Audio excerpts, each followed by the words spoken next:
I'd like to call this meeting of the Franklin County Board of Commissioners on July the 13th to order. And the first thing we're going to do is have our Pledge of Allegiance to the flag. Senator Speed, I've got you on my mind tonight. Commissioner Speed. Pledge allegiance to the flag of the United States of America and to the republic for which it stands, one nation, under God, indivisible, with liberty and justice for all.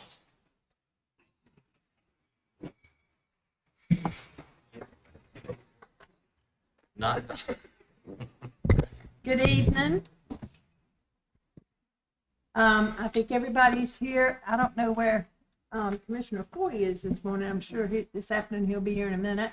I know that Commissioner Shriver is out today with family tonight. So we'll call our meeting to order, and hopefully Commissioner Foy will be in a minute. And good evening, everyone. I want to welcome this very special meeting as we come together to honor some of the most remarkable individuals in Franklin County.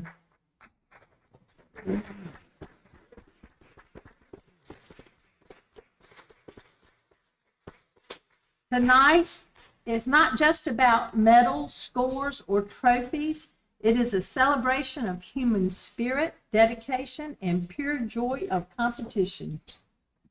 Before we get started, I would like to call on one of our extraordinary athletes, Lorenzo Stansel. Not only has Lorenzo been featured recently on ESPN to stage to sing the national anthem, but Lorenzo also brought home some shot put bronze, the 400-meter walk bronze, and the 100-meter walk gold at the Special Olympics.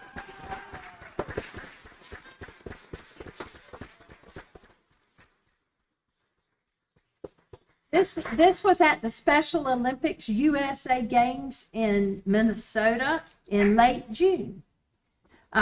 He's going to bless us tonight by singing the national anthem. And I will give you the stage. Okay?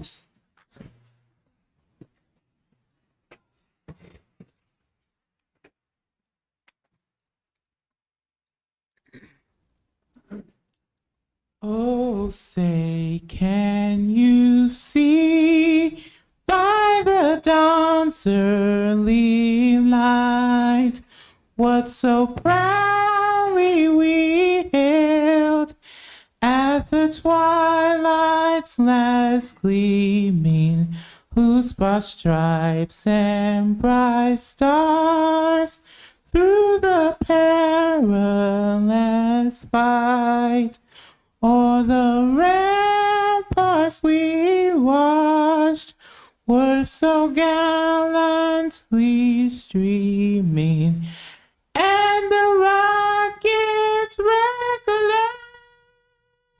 the bombs bursting in air gave proof through the night that our flag was still there. Oh, say does that star-spangled banner yet wave o'er the land of the free and the home of the brave?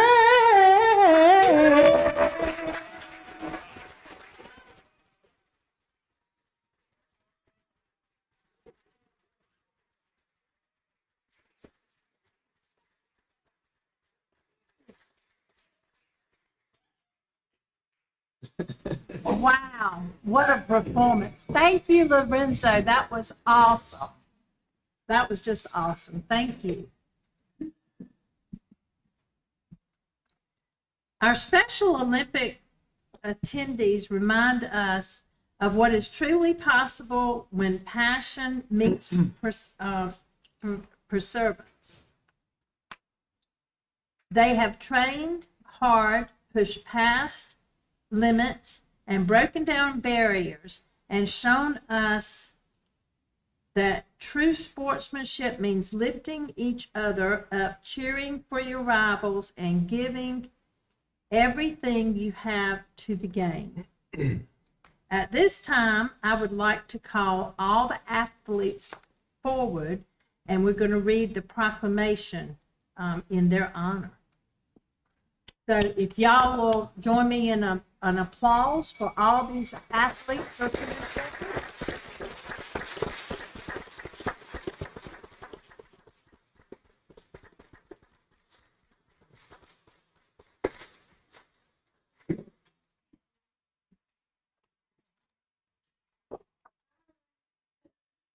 And I'll read the proclamation. Whereas the Special Olympics State Summer Games represent the highest and most prestigious level of athletic competition for the Special Olympic athletes within our state. And whereas in late May 29 through 31st of 2026, Franklin County was proudly represented by an extraordinary delegation of 25 dedicated athletes, marking the largest and most historic delegation for our county that our county has ever sent to the Summer Games. And whereas this remarkable group of competitors through our local presence and significantly that our delegation rival the size and strength of major metropolitan areas like Charlotte and Chapel Hill. And whereas the athletes of Franklin County do not merely represent our community in numbers, but distinguish themselves on the field of play through exceptional displays of sportsmanship, respect, and camaraderie.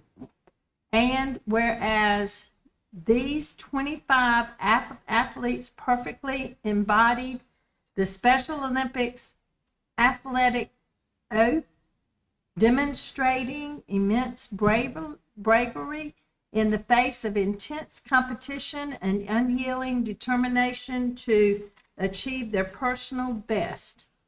Whereas their achievements bring immense pride, joy, and inspiration to their families, coaches, volunteers, and every citizen of Franklin County, proving that passion and perseverance know no limits.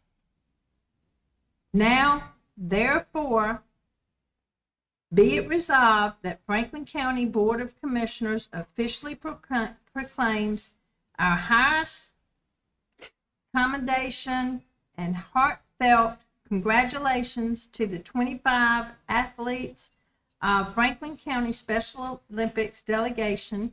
We honor your historic achievements, celebrate your inspiring character, and thank you for representing Franklin County with such a profound dignity and excellence on the state stage. Approved this 13th day of July 2026.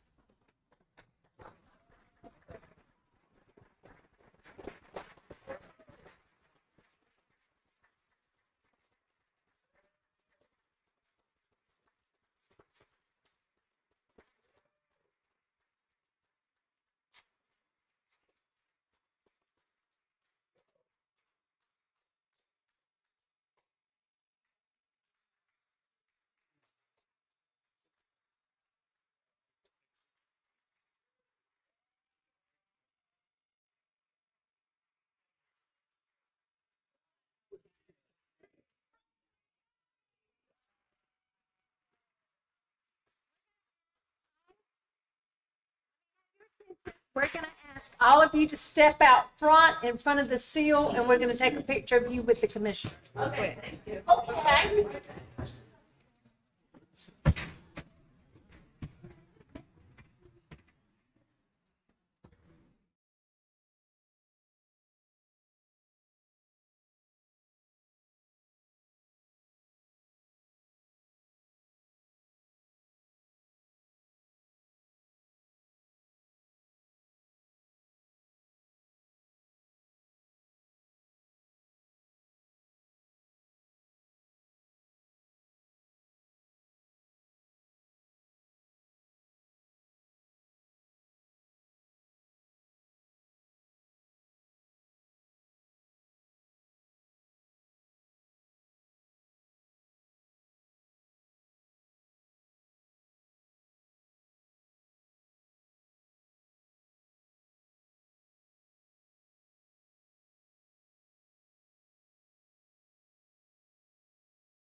Okay, everybody's here.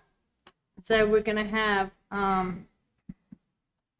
the comments from the public at this time.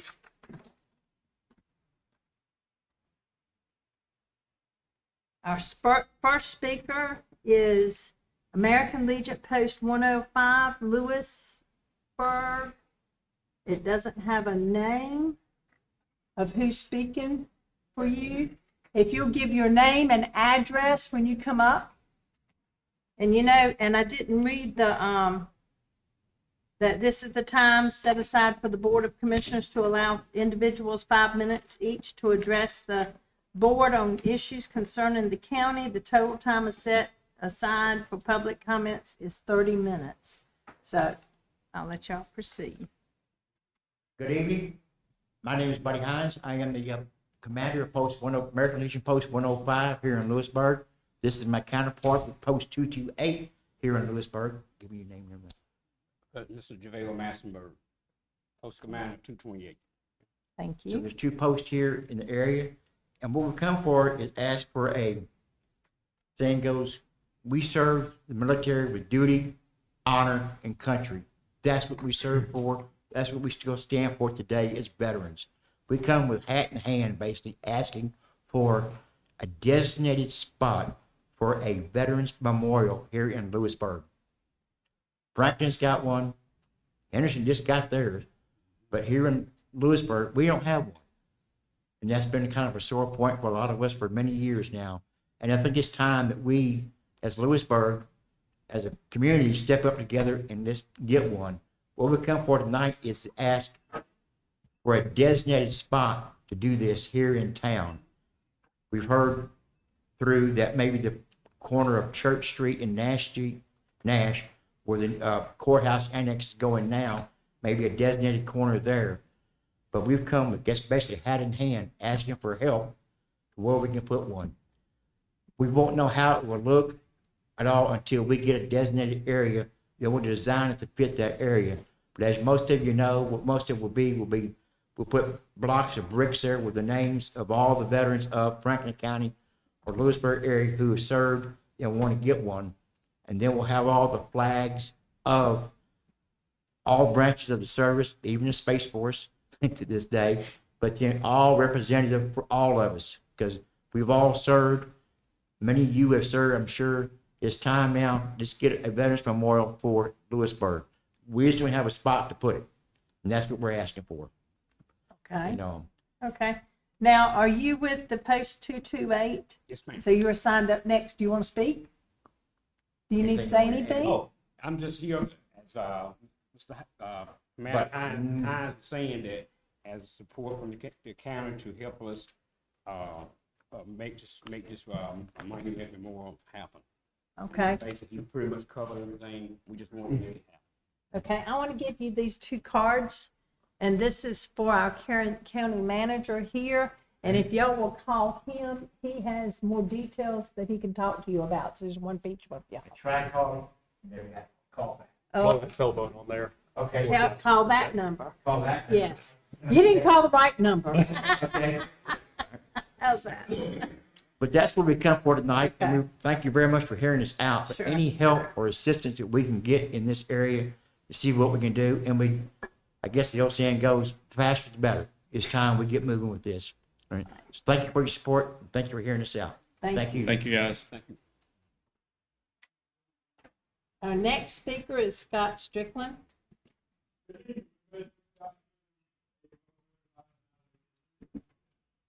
Man, it's been busy time for us. I tell you, we've attended a lot of events. We've done a lot of community service. If you could put the time that we have spent into money, it would be $33 an hour.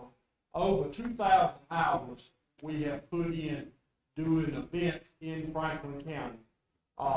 And, you know, I talk about a lot of stuff, and the gratitude comes out when you see cards in the mail. And this comes from the hospital. The hospital wanted to give our support for the second annual doing the fun run. And they wanted to give us also, let us know that they were there for us for our next endeavor of moving around to some other stuff that I will talk about at a later date. But they're willing to help us to make that happen here in Franklin County. And they also wanted to thank the rest of the Franklin County Emergency Service and stuff for coming out and helping. We did the fireworks in Lewisburg, our last event, but the first one wasn't as hot as the other one. But I'll tell you, that air fest, man, I'm gonna tell you, that was the hottest event I've ever seen. I mean, when you see a horse trough full of ice melt in just a matter of minutes, that's hot. I mean, we had it full of water.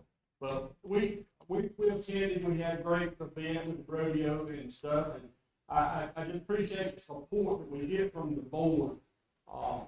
We're gonna be doing some fundraisers help pay our insurance, and it is needed because of, the events that we go in, sometimes, you know, it could be in the woods, it could be, you know, a loose bullet rodeo could run over somebody, but that bucking horse got my attention that day, but he didn't want to go in the corral. But, you know, we do a lot of stuff with the community and educate. It kind of touches my heart to, talk about the next thing, you know. As we're out helping other people, the other night, it was the biggest storm that we had in rain. And I thought, my daughter's house was on fire. It struck the playhouse. But I was relieved that it wasn't nothing but the playhouse, but we didn't know it at the time. She's across the street, Kenneth that was supposed to be at work, but he stayed home. Luckily, you know, everything fell into place. You know, the training that you did, fire department 35 years, it flashed for you. And if it won't for the training that we taught to my grandson and all, you know, they quickly got water hose and was hosing this thing down and waiting. Cinders are all over. And so, you know, we are working hard, and our youth are picking it up because they know what to do at a moment's notice. You know, as I get older and phase out of stuff, it touches hard. It used to didn't touch as much as it does now, but especially when you get when people send you messages, what can you do in the wheelchair? Well, I do a lot, but and I'll continue to do a lot. You end up upset me, but I still do a lot. But I receive a lot of messages that are unnecessary. And I just want these people up here that stalk me. I mean, I get nasty messages. And I'm tired of it. And I'm talking to the sheriff about it. We're going to hunt these folks down. I mean, because some of the unseen stuff that they're talking about my folks and me, I don't care to talk about me, but that's fine. Leave the family out. And that's what gets me upset. But I appreciate everything y'all do for us. But I'm not going to quit. I'm going to keep going forward. Because that's all I know. And my group is a great group. And I appreciate y'all's support. Everything that y'all do, everywhere you see us, we always work. 3 out of the 3 at the airport, my group helped take care of in a heat stroke. So we're there. We're here helping everybody. Even I take all the criticism that I take, but we're still going forward. And I want to tell you, I appreciate each and everything that y'all do for us. Thank you. Thank you, Scott. Our next person is Kim Gavita.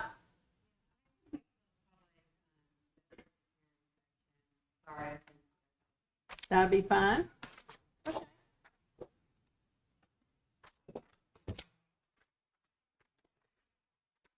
And so our next item is the consent agenda.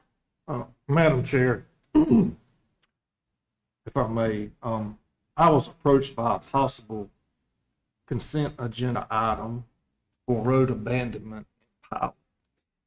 I'd like to add that to our consent agenda and have Jason Rogers come up for a brief summary of this item before we vote, please. Okay, Jason?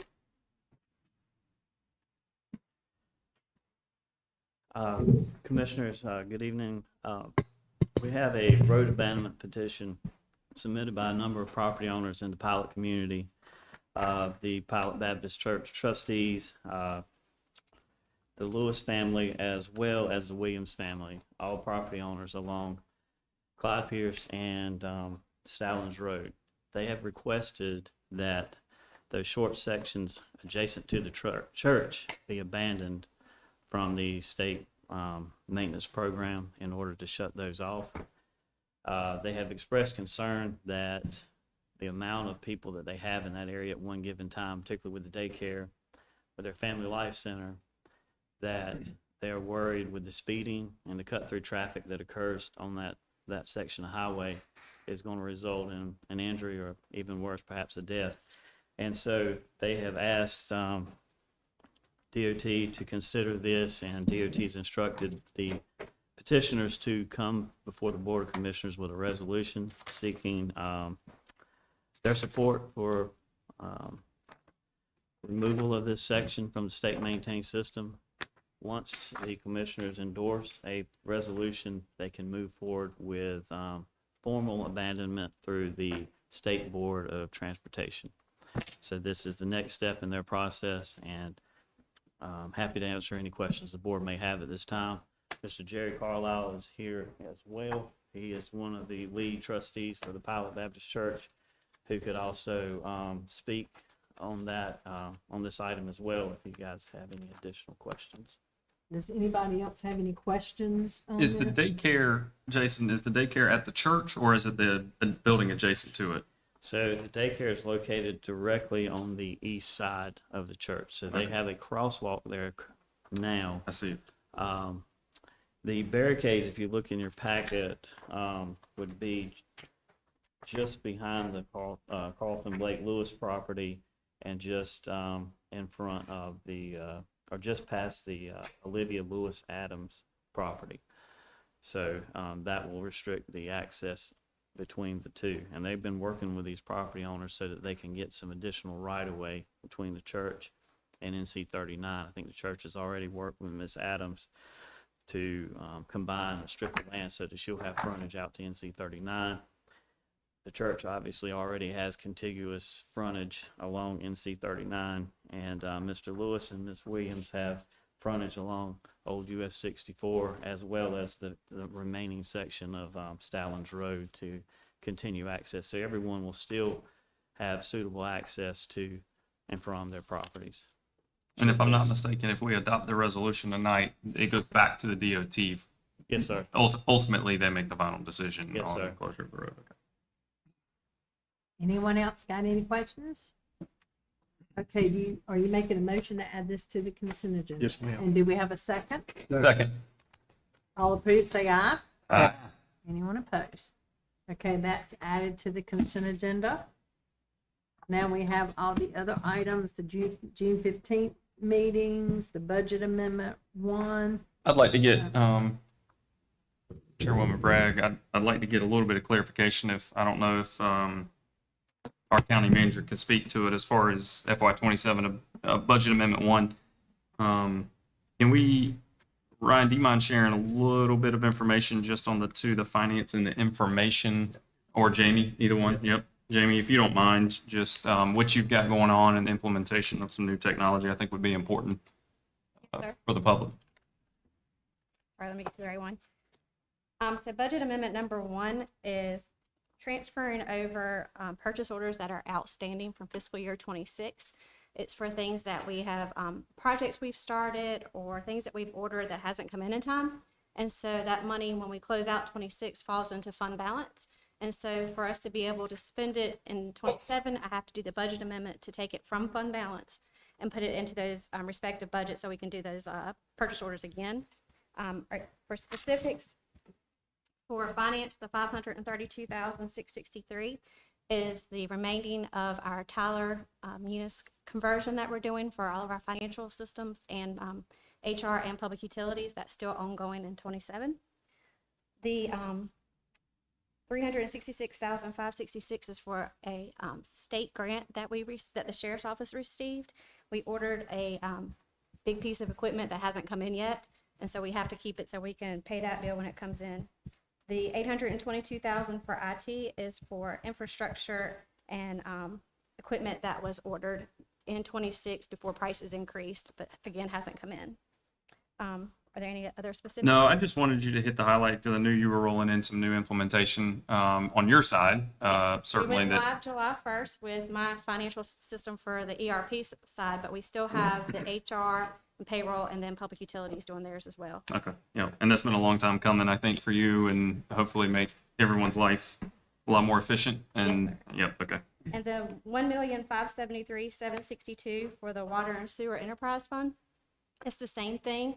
They had projects that had started and weren't complete, and then a big vector truck that was purchased and hasn't come in. Yep. And that's from their fund balance, not from the general fund balance. So that way we can make those purchases in I think it 27. was a vacuum truck. I think so, yes. Yep. That's Yep. the right word. Cool.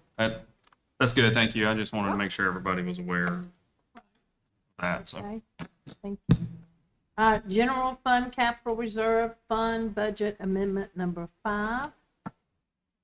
424 T Kemp Road Warehouse Project Budget Ordinance Amendment number 3. And then distribution request for public school building repair renovation fund for North Carolina Education Lottery. Releases, adjustments, refunds from the tax collection report. Annual tax settlement. Proclamation, we already did the proclamation honoring the Special Olympics. That's in our consent agenda also. Parks and Recreation Month proclamation, and then you all have T-shirts from the Parks and Recreation. Is that what they're from? At your desk tonight, and we thank the Parks and Recreation for our pretty green T-shirts, which is my color. I like them. Resolution appointing review officer Holly R. Heston in the zoning code officer.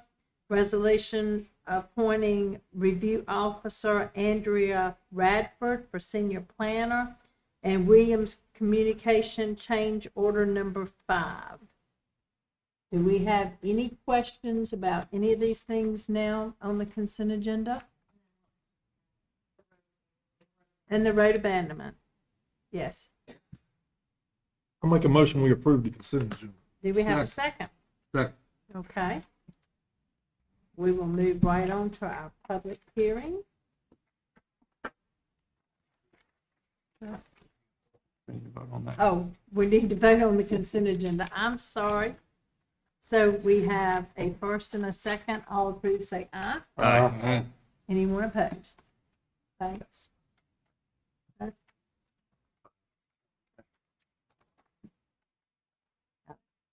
Okay.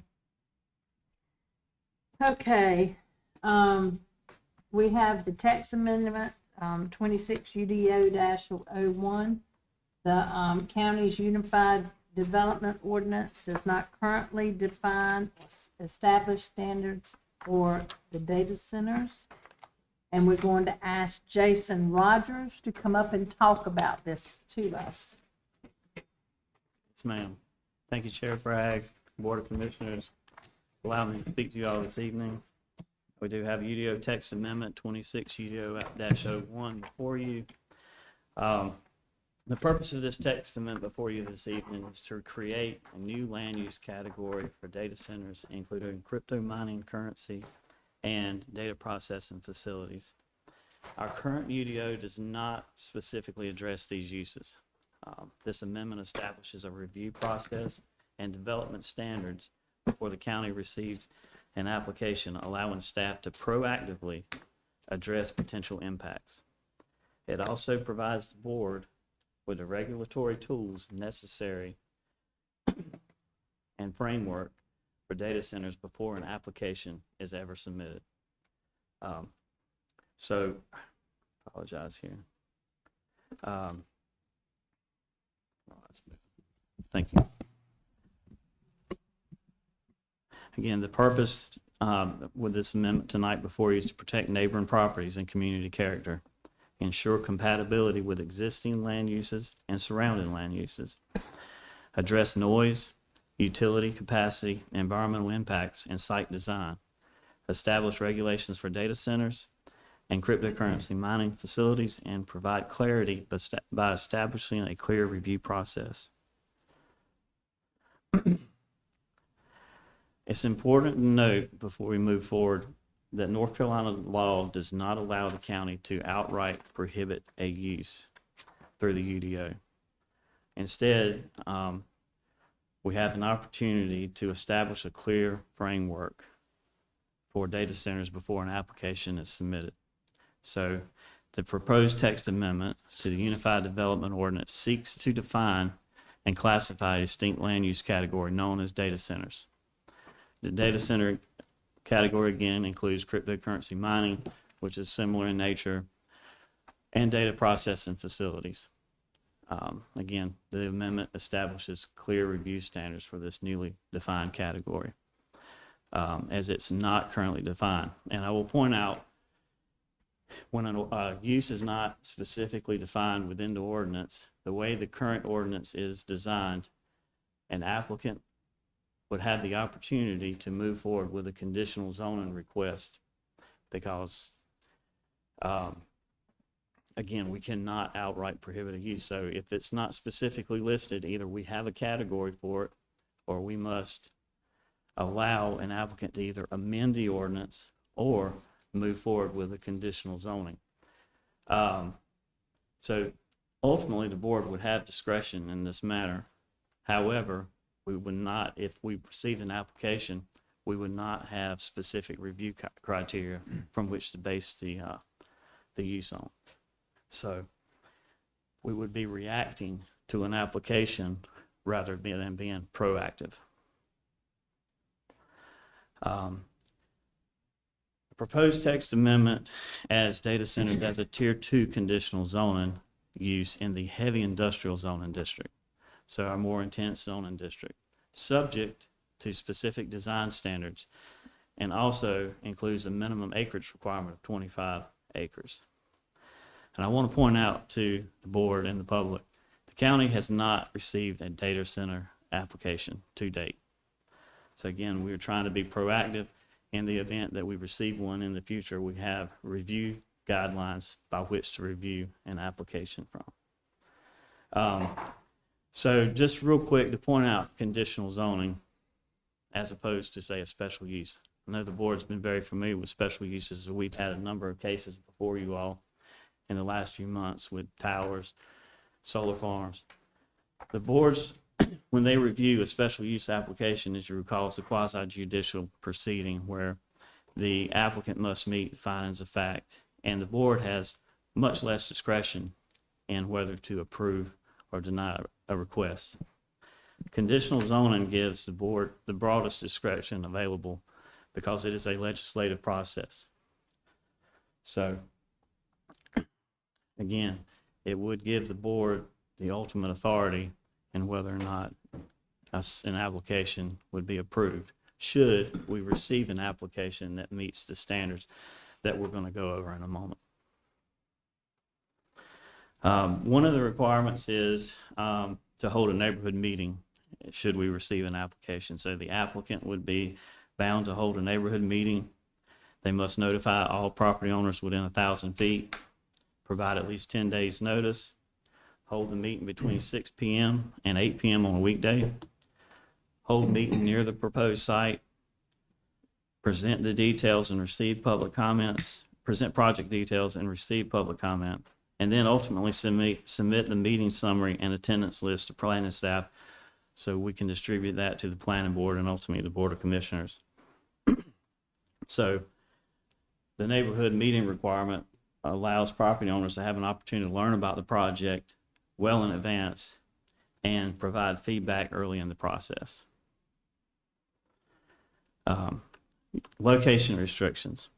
We're proposing that no data center be located within 1,000 feet of any existing residence, church, school, hospital, daycare, park, group family care home, or retirement or nursing home.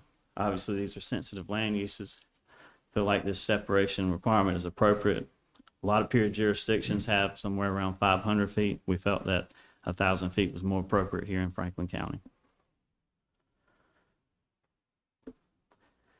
This slide shows the zoning map of Franklin County. Just call your attention to the gray areas on the map. Those would be our existing heavy industrial zone parcels within the county. I don't want anyone to get confused that heavy industrial automatically allows you to pursue a data center. Even if a property is zoned heavy industrial, an applicant would still have to go through the tier 2 conditional zoning process, as would a AR zone parcel as well as an R30 zone parcel. Any of the parcels would, subject to meeting the location and separation requirements, would still have to go through the Tier 2 conditional zoning process. So heavy industrial zoning does not automatically give it a use by right. It will still need to go through the Tier 2 conditional rezoning process. So every project would be reviewed on its own merits. Location restrictions, additional. Data centers shall not be located within voluntary ag districts or enhanced voluntary ag districts or within 1 mile of the boundary of such district. Just to point your attention to the map a little more, the dark green areas represent existing voluntary ag districts. The light green is the 1 mile radius or 1 mile outside of that district. So that would be that boundary that I'm referring to. And then lastly, data centers shall not be located within public water supply watersheds. So if you can make out the hash lines that are on there, northeast there is the Tar River watershed. Northwest, Tar River watershed. Southwest would be the Falls watershed. And as you move down further south, we have the Little River watershed as well as the Neuse River watershed. So data centers would not be permitted in those specific areas. And principle behind that, obviously want to protect agricultural operations within the county and protect our critical watershed areas that are providing our drinking water. Development standards. We're proposing a 150-foot setback from all property lines, a maximum building height of 35 feet. If you recall, our current maximum height within the heavy industrial district is 120 feet. So we're limiting the height on these structures to 35 feet. All operations must occur inside enclosed buildings. Mechanical equipment must be located behind the building, and the facility must be enclosed by a 6-foot tall chain link fence. And the graphic on the screen kind of just shows how the structure itself must be insulated to the far interior of the site. Landscaping and screening. We are proposing a 100-foot landscape buffer to be provided around the perimeter of the site. The details of the landscape buffer are shown on the screen, but we would be requesting 5 canopy trees, 12 understory, and 20 staggered evergreen. The landscape buffer must be installed between the fence and the property line, so outside of the fenced area, and existing vegetation may be utilized and is always encouraged. Noise is often one of the primary concerns with data centers. We are also, within the amendment, proposing that a maximum of 60 dBA at the adjacent property line or public right-of-way. And some of you may ask, what is 60 dBA? Generally, it's referred for comparison, I would say it's like more of a conversation with 2 individuals at a normal level would be that noise rate. So that would be the maximum that the data center could be heard at the adjacent property line. A noise study must be provided by a licensed acoustical engineer to evaluate the expected noise levels, to demonstrate compliance with the 60 dBA limit, and to identify mitigation measures if necessary. Along with the conditional zoning application, we must have written verification from the electrical provider confirming that adequate electrical capacity exists, infrastructure can safely support the facility, and lastly, the facility will not cause voltage fluctuations and electrical interference. Should a data center be approved, the operator would be required to submit updated electrical capacity verification each year by January 31st. Failure to comply would result in enforcement action, including stop work orders and other penalties authorized by the UDO.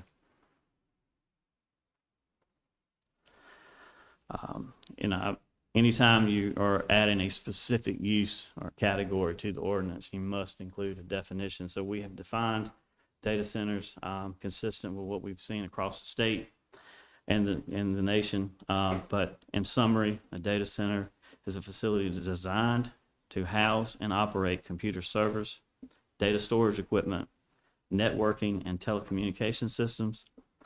And the supporting infrastructure may include power systems, cooling equipment, fire suppression systems, and security systems. So some of the key provisions in this amendment include public engagement, separation from sensitive land uses, noise limitations to 60 dBA, protection of agricultural and watershed areas, utility capacity verification, buffering and landscape requirements, and ongoing compliance after approval. A key takeaway from the ordinance amendment before you this evening is this amendment is a key component of this amendment is the requirement that all data centers undergo Tier 2 conditional zoning process. This ensures that the application receives a thorough site-specific review and provides the Board of Commissioners with the greatest level of discretion and evaluate impacts, consider public input, and determine whether a proposed facility is appropriate for the community. At this time, I'd like to read into the record the plan consistency statement for the board's consideration. The proposed text amendment 26 UDO-01 is consistent with the comprehensive land use plan and complies with the requirements of North Carolina General Statute 160D. Specifically, Land Use Principle 9 of the Comprehensive Land Use Plan emphasizes that minimizing the encroachment of incompatible development by establishing standards to mitigate potential impacts from various uses, including noise, outdoor storage, and truck traffic.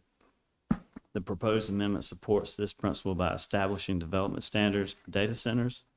It includes location criteria intended to reduce potential conflicts with surrounding land uses. This amendment limits data center development to heavy industrial zoning, which may only be considered through the Tier 2 conditional zoning approval process. It ensures that data centers are subject to a legislative case-by-case review, allowing for the evaluation of site-specific impact that will mitigate potential conflicts with surrounding land uses. The proposed amendment is reasonable and in the public interest. Planning Board, by a 6-0 unanimous vote, recommended approval of the 26 UDO-01 text amendment and plan consistency statement. And the recommended action this evening is to consider adoption of 26 UDO-01 text amendment and plan consistency statement. Real quick before I close, I failed to mention during the presentation that the North Carolina legislature is currently bouncing, there's a Senate Bill 730 bouncing around the General Assembly, and within our amendment, we also have the provision that it must comply with all state, local, and federal requirements. So should this bill ultimately gain traction and pass, which it's moved along, I think it's with the Rules Committee at this point, it would also be subject to any of those standards that the state implements as well. So happy to answer any question the board may have. Does anyone have any questions? I'm just curious, Jason, on Senate Bill 730, since I'm not familiar with it, is there a reduction is this, I'm gonna figure out a way to ask this the best way. Is there a reduction in standard from the state that could potentially trap us here? Or it wouldn't affect us, meaning that our standards wouldn't be put in jeopardy based on what the state passes, I guess. Now, the state standards at this point in time, the way it reads is it would not trump local regulation. Local So radio. the local zoning authority still would prevail. However, all of the other amendments that they may have within their bill would Would be also added or apply, applied to such it. as closed loop systems and different things of that nature. Ultimately, we don't know what they're going to end up with, but it did say that it would not interfere with local government regulation as it relates to these.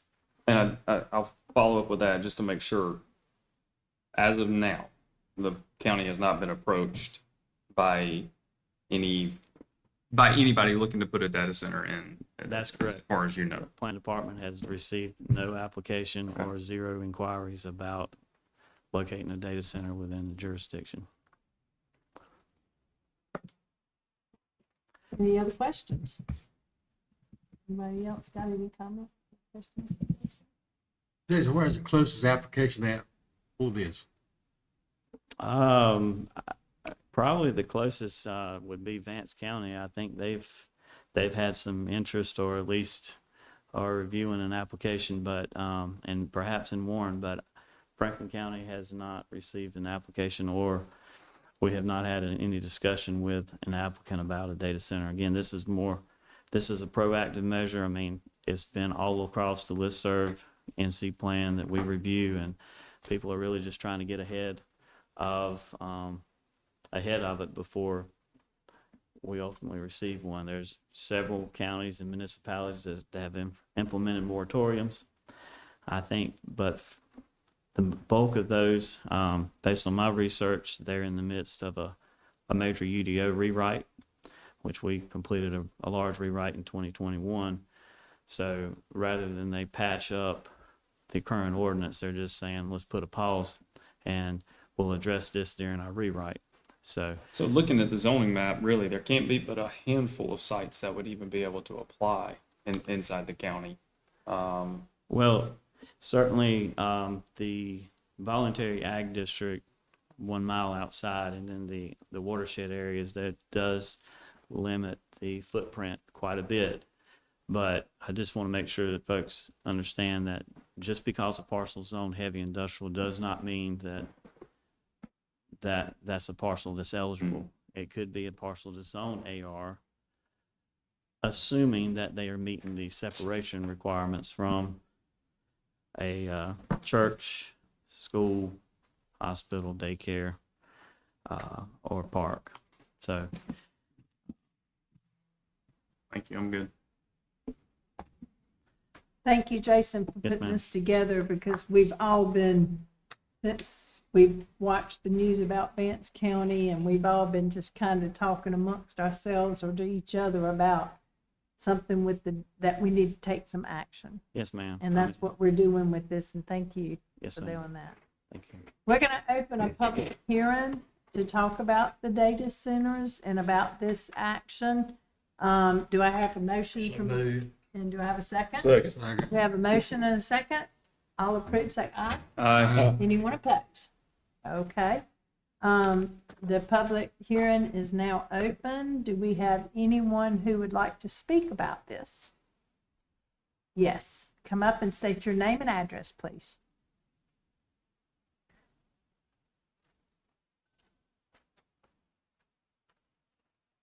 Kimberly Galusha, 1134 MC Wilder Road.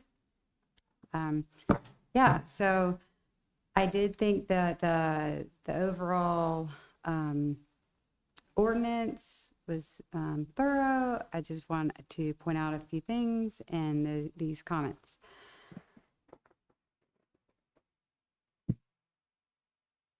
I recognize the county's effort to establish a separate zoning classification and require conditional zoning review. That's an important first step. However, I believe that the proposed ordinance does not provide sufficient protection to address the long-term operational, environmental, and infrastructure impacts of modern data centers. As you are aware, data centers are not a typical industrial development. They require substantial electrical capacity, which you probably know, and backup power system, water resources, facilities that operate continuously for decades. Those impacts should be thoroughly evaluated before approval. Franklin County's infrastructure and natural resources must be a primary consideration. The county does not have an abundant water resource to support major increases in demand, which everyone is aware of. And the recent discussions about the regional water allocation underscored the need for careful evaluation of this ordinance. because Franklin County has no pending data center applications, we have an opportunity to establish strong standards before the first proposal is submitted, rather than trying to address the shortcomings after the project is already underway. Please consider strengthening the ordinance in the following areas. Improve public engagement by increasing the public meetings instead of one. Increase mailing notice from 1,000 to 1 mile. And I can follow up with the email. Extending, the notice period is 10 days to 30 days, providing a virtual participation, requiring applicants to post meeting materials and respond to public comments.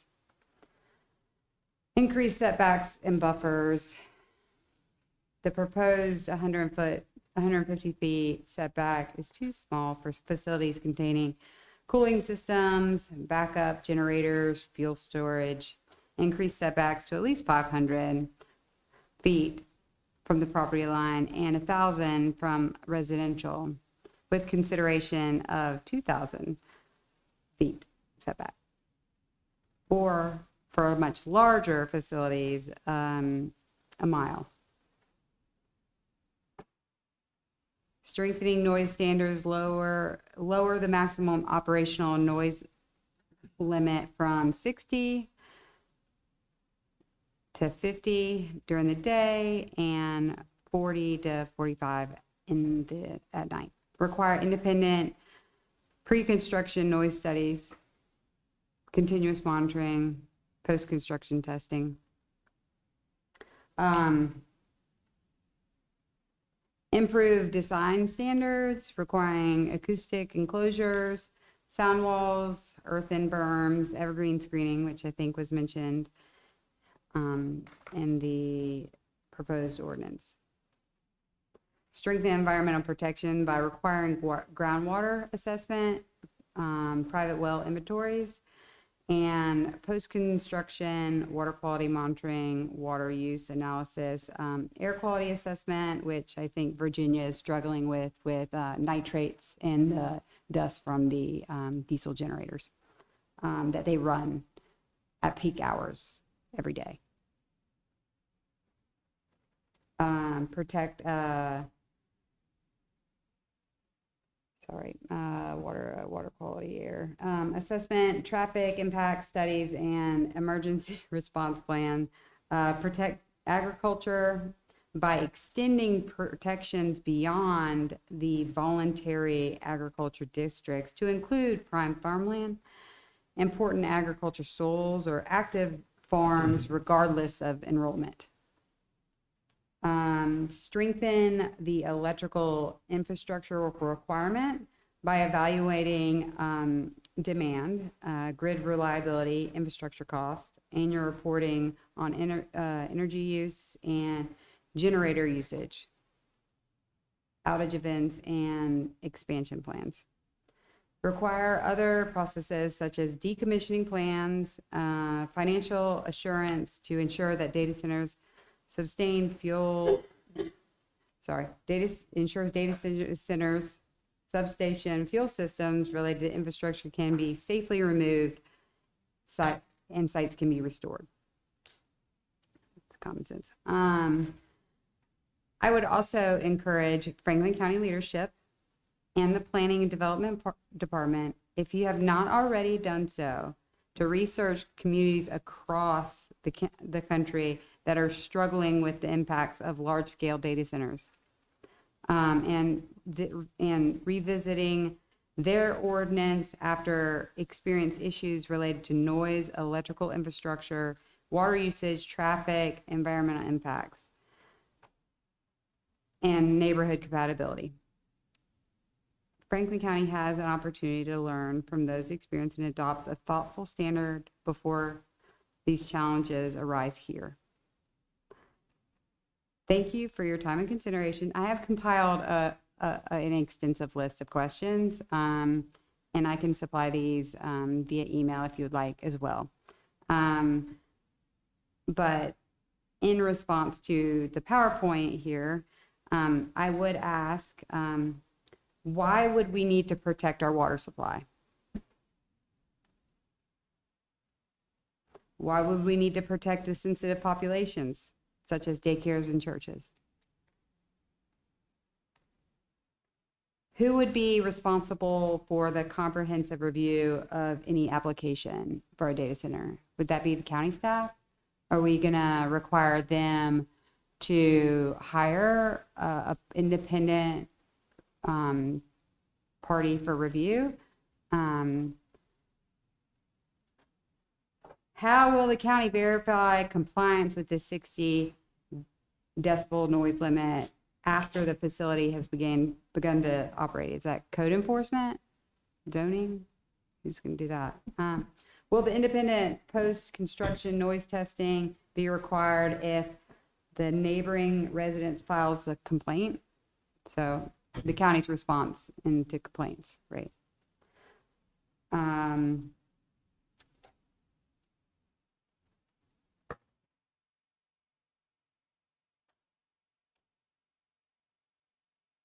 Skip that one, sorry. Why isn't a traffic impacts analysis required to evaluate construction, traffic, employee traffic, which if it's a data center, there's not a lot of economic, they're not providing a lot of jobs for data centers. It's mostly computer servers and maintenance, right? Are they going to have, what are you going to do with effluent? Are they going to have an on-site wastewater treatment facility on-site? And that effluent for that, where is that going to go? Are we going to ship that to Raleigh too? How will the county evaluate air quality impacts if multiple data centers and industrial facilities and other high energy use are developed in the same area? If data centers are approved as a CZ2 use in a heavy industrial district, would future expansions or additional data centers require new zoning requests or additional public review? Will the county establish a process, I already kind of touched on this, to evaluate noise, air emissions? I touched on that earlier. And then he spoke that it would be reviewed separately. If the property is not currently zoned as heavy industrial, which he answered this a minute ago as well, what would the process be to require the applicant to obtain necessary heavy industrial rezoning? And will the rezoning require a separate public hearing and approval? So my understanding is that any parcel of property, if it meets the 1 mile from voluntary agriculture district and not within 1,000 feet, which is common, then that could be a potential. What's the financial assurance is required for, touch on that, decommissioning and restoration after the facility comes obsolete? I think that's it for me. I appreciate your time. I will email you a copy of these questions because I skipped kind of through them. Have a great day. Thank you. Do we have anyone else that would like to speak? Yes.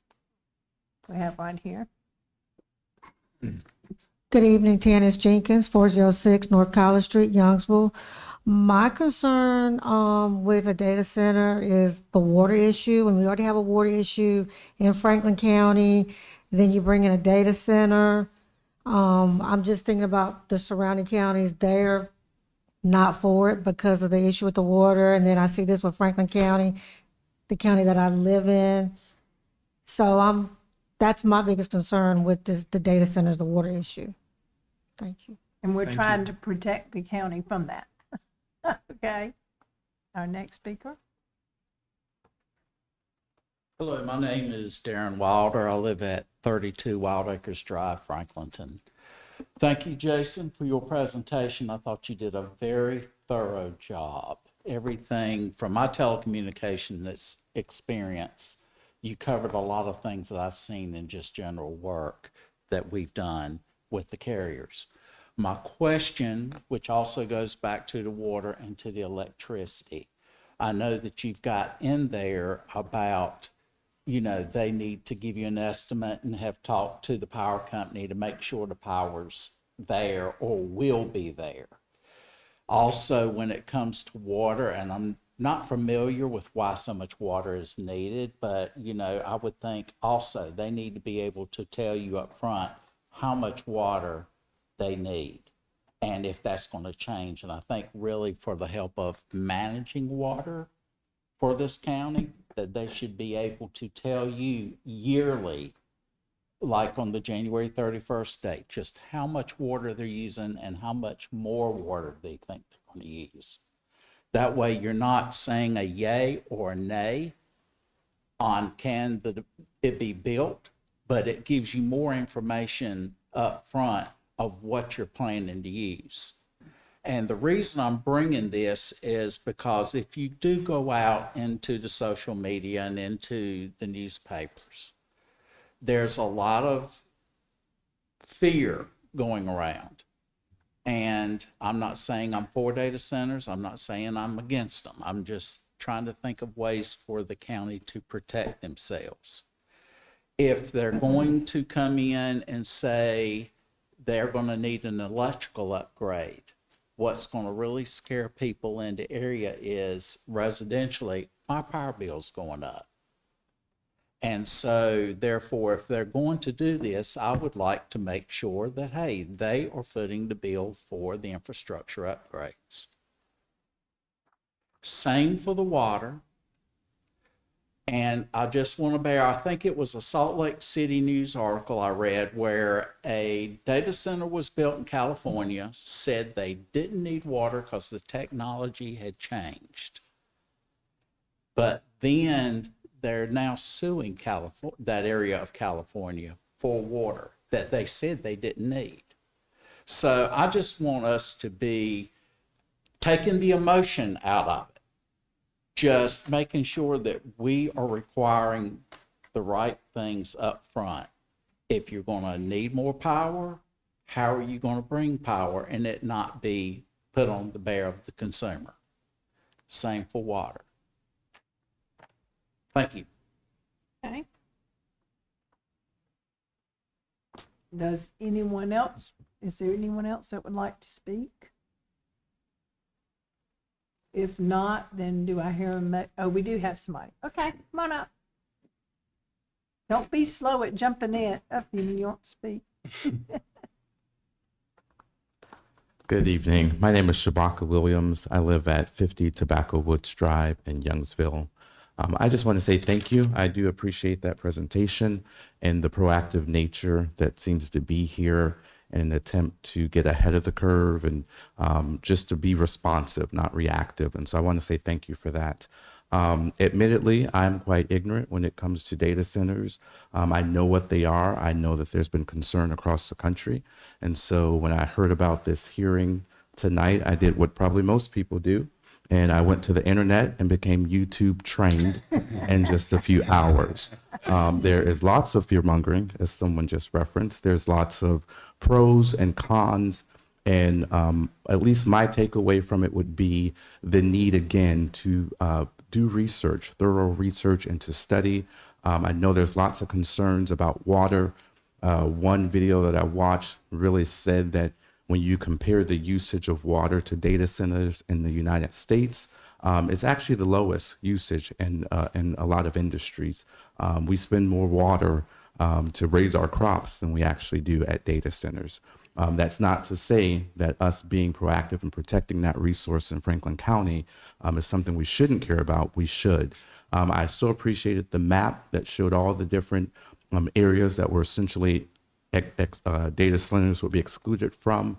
What I'd like to see, perhaps, if it's possible, is to look at those places where they can be installed and maybe to proactively say, this is where it would go, and these are the residences, these are the places that could be impacted by that, so that you specifically could really serve the residents of this county, and people could be more directly responding to the potential impact on their property or their lives. I also think it would be great, again, someone referenced that, to have more than just one public hearing. And even before something is on the table, maybe another good step of proactiveness and good faith towards the residents of this county would be just to have a hearing and say, here's some information. Let's have an information session about potential data centers. Let's talk about your concerns. Let's hear them out. Let's be able to proactively address them, come with a long list of questions that folks have, maybe even give them time to submit those and have prepared responses so that you can educate the community, right? I was actually visiting with a family member in Dallas recently, and they said AI is not going away. Lots of people want it to, but the reality is that it's not. Every generation has to face some transformation with technology, and this is one that is here to stay. So instead of being like an ostrich and burying our heads in the sand, why don't we actually be men and women who can step forward into the future and say, this is here. What is our appropriate response? And I think we would go a long way in this county to educate residents and to give them good information, right information, so that they will not turn and be fearful or afraid.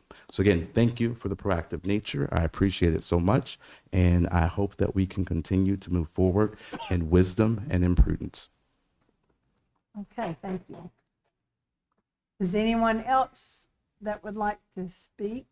Do stand up real quick. Okay. Then I will entertain a motion to close the public hearing. I've got, before, go Okay. ahead, sorry. We got to ahead. close it first. Yeah. Do you want comment from me now, or do you want after?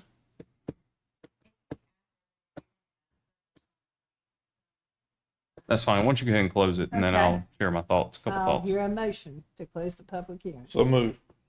Second, and we have a motion and a second. All approve, say aye. Aye. Anyone oppose? No one opposed, motion carries. Okay.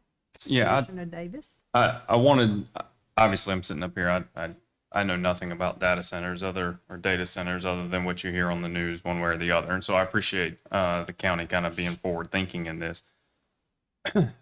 I'd like to go ahead and just approve the update to the UDOs. I'm curious though, from a board's perspective, hearing some of the additional concerns here, can we make changes fairly easy to this moving forward? Madam Attorney, maybe that's a question for you. Here's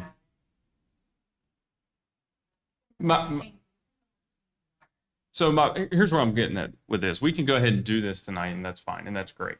There were some points brought up tonight that I hadn't even thought about. So if it's not super easy to change, do we need to table this for 30 days and let us look at some additional things that may need to go into here, since no one's requested, we have no one looking at a site.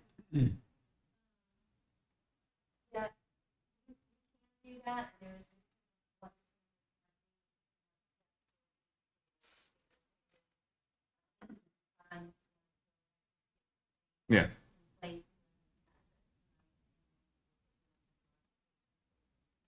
And it's not that necessarily I want to make it more difficult, because I do think there's a lot of fear mongering going on, obviously, with data centers across the country. And I think, honestly, there's some foreign influence in that. That's my personal opinion with this. I'm sure there's areas that have had real success with data centers, and but are there some things we're missing? So if we have the ability to rewrite or add things into this UDO that's not moving heaven and earth, then I'd go ahead and approve it. But I just wanted to be on the record asking that question tonight.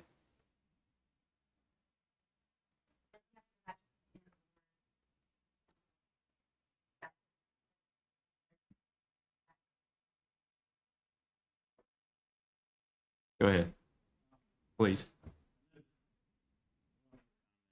Brought up was related to water usage. Obviously, we recognize that data centers are a high-volume water user in a lot of cases, which even in the Senate Bill 730 that I mentioned, they are discussing requiring a closed-loop system without evaporative cooling to limit the amount. But even then, they could be a high-volume user, depending on the size of the site. We left the water piece out of the UDO because we do have allocation ordinance with Article 34 of the Public Utilities Ordinance. When we rewrote the UDO in 2021, we specifically took out connection policies and so forth because we already had those within the utility allocation ordinance in Article 34. So, you know, a way to layer this would probably be taking a look at the Public Utilities Ordinance to address allocation of water for a site like this. And certainly someone could provide us with the information of how much they anticipate the data center using. But that's why we specifically left out water usage in the UDO, because we felt that the Public Utilities Ordinance would be more suited to address utility-related questions when it comes to water. And then obviously securing allocation for the project would be at the discretion of the board as well. Thank you. I'm good.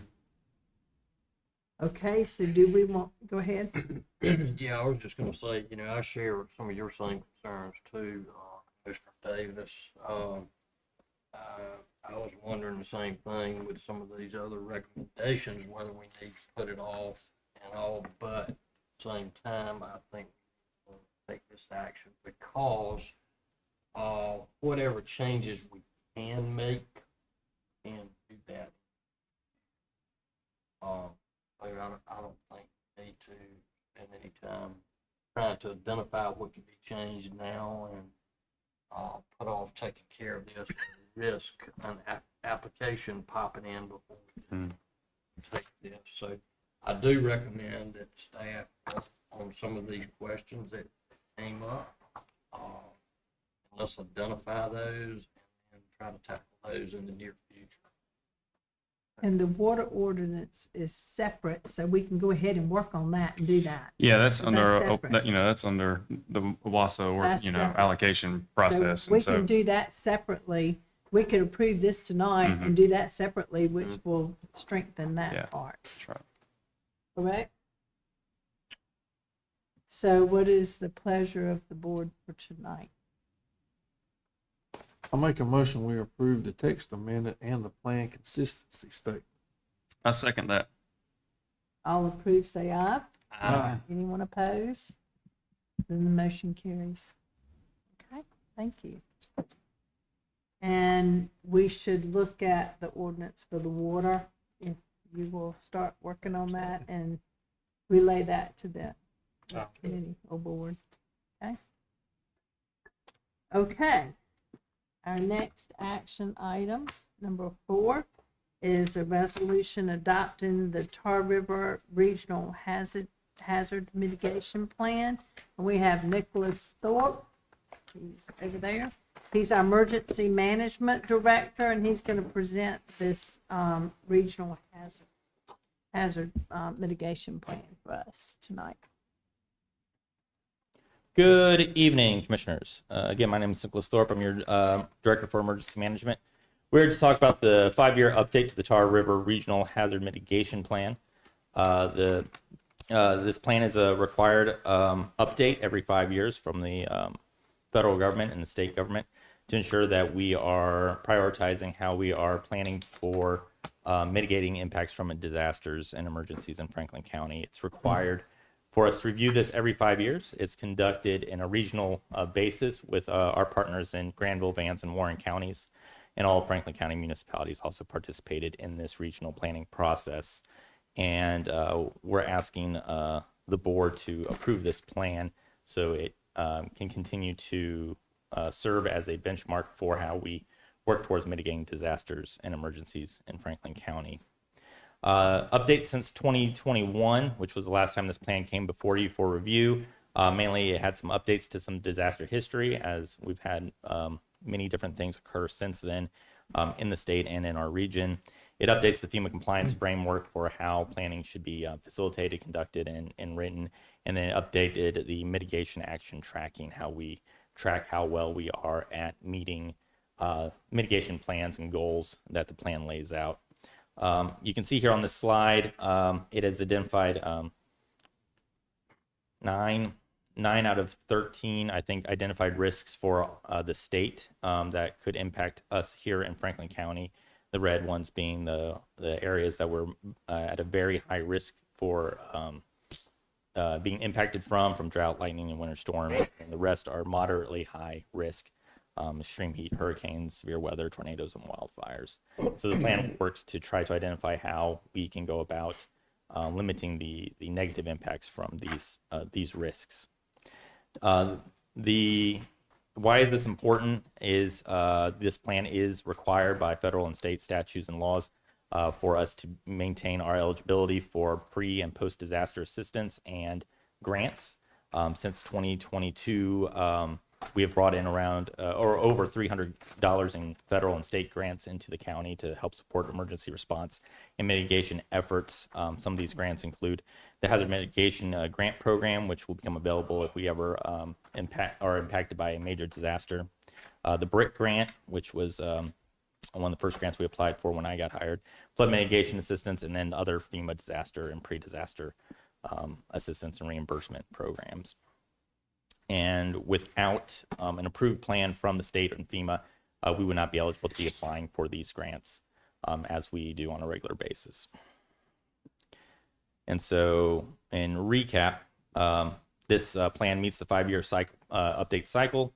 It incorporates updates in hazard data. It updates Franklin County's risk assessment, documents public and stakeholder participation, and establishes an updated mitigation actions for us. And so we are asking that you approve this plan so we can continue business as normal and continue to apply for grants and focus on areas on how we can better protect our community. Now, open that to any other questions I might be able to answer. Anybody have any questions for Mr. Thorpe? If not, Motion to approve. Second. okay. All approved, say aye. Aye. All opposed, say aye.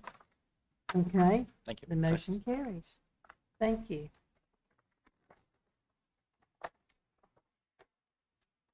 Okay, our appointments tonight.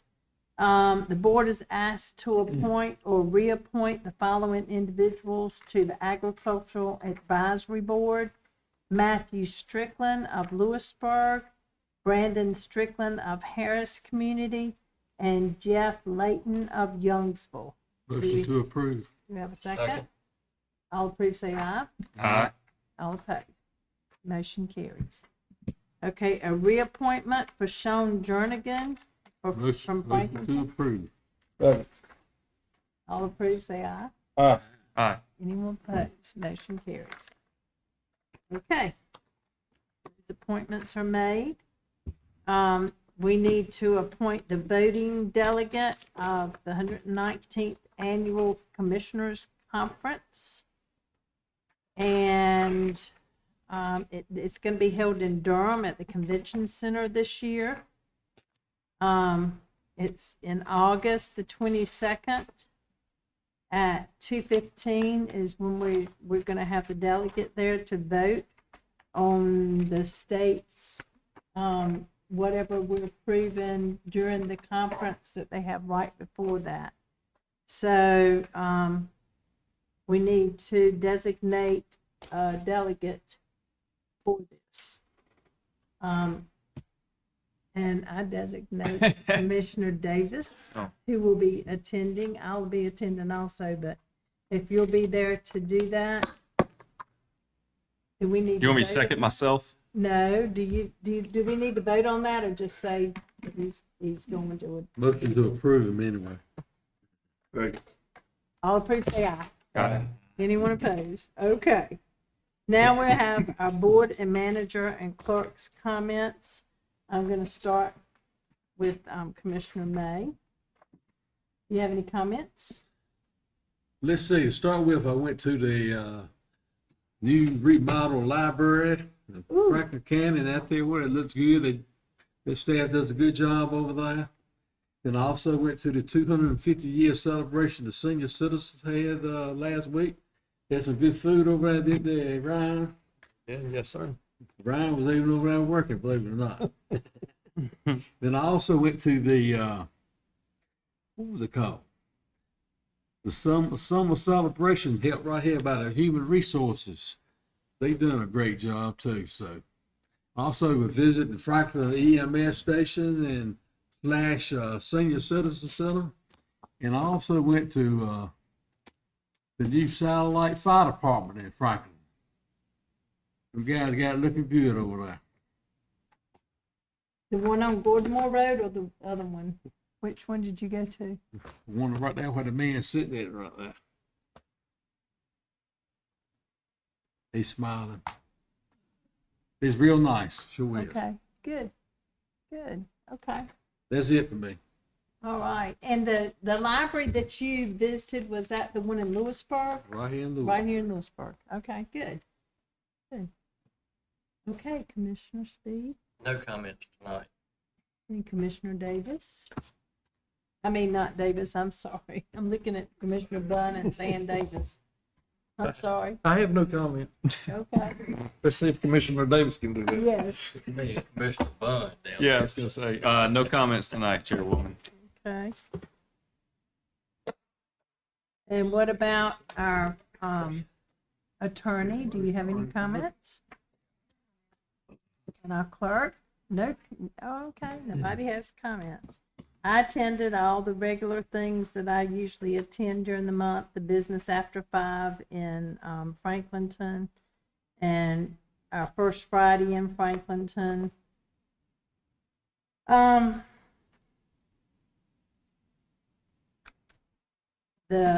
Franklinton Town Board meeting, and I also visited the Senior Citizen Center and the EMS station, and that's coming along really fast.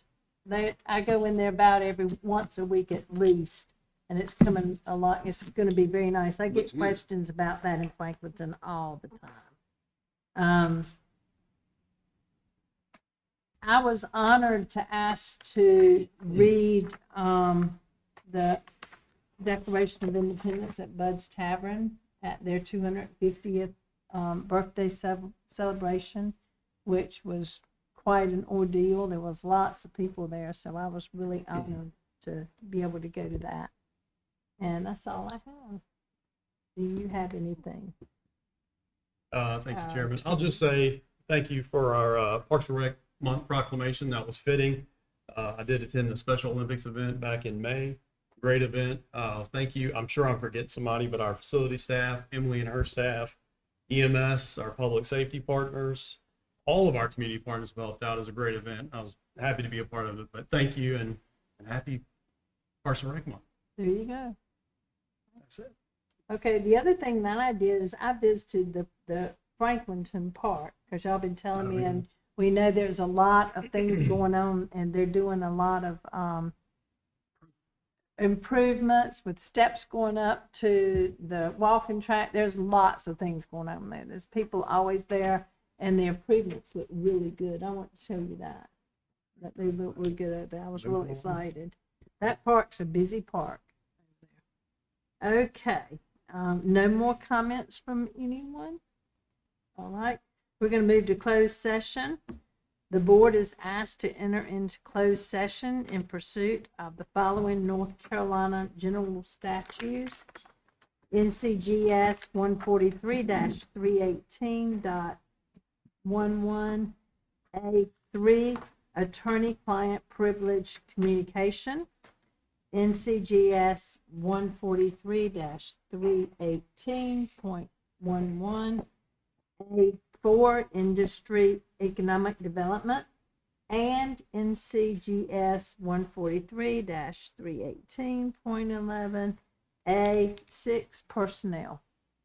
Do I hear a motion that we go into closed session? Motion at to this enter time? closed session. Second. All approved, say aye. Aye. Anyone opposed? Okay, we will go into closed session at this time.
out of closed session. Motion to adjourn. Second. All in favor, say aye.